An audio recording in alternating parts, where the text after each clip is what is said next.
je suis aujourd'hui avec Gérard Leleu, médecin et psychothérapeute de couple. On aborde aujourd'hui un point essentiel dans le couple, la communication. Comment bien communiquer dans votre couple? La réponse avec Gérard Leleu. Il est vrai que la communication est une chose absolument vitale. Je vais même dire que ce qui fait rester les gens ensemble, c'est de savoir communiquer, de savoir se parler et se dire et écouter l'autre. Parce que lorsque le désir ou le sentiment amoureux pallie un peu, bien souvent, ce qui prend un peu le relais, c'est de savoir donc communiquer.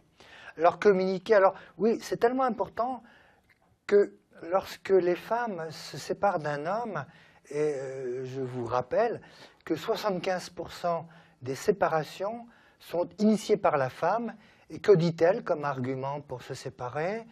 Ou bien il est immature, ou bien il ne me dit rien, il ne me parle pas, il ne s'exprime pas, il ne m'entend pas.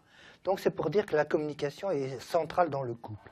Alors communiquer, c'est parler et écouter. Je vais tout de suite parler d'écouter parce que c'est ce qu'on fait le moins.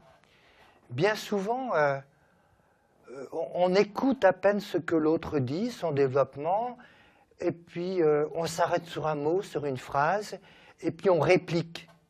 Et on réplique parfois même de façon un peu agressive. Il vient que c'est plus un dialogue, c'est même carrément une partie de ping-pong où chacun renvoie ses arguments, voire même un pugilat.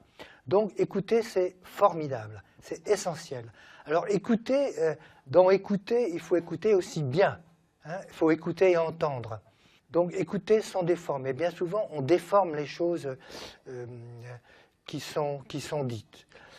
Et d'ailleurs, pour éviter de mal entendre, de mal écouter, de mal entendre, je vous conseille, lorsque vous avez dans ce qu'a dit l'autre, cru entendre quelque chose qui était un jugement, une accusation, une attaque, de lui faire répéter. Ou carrément, vous lui dites, veux-tu me redire ce que tu viens de dire là?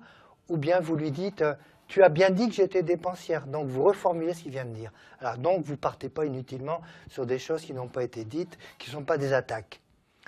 Donc écoutez, et deuxièmement, parler. Et donc, quand on dit ne pas accuser ni juger.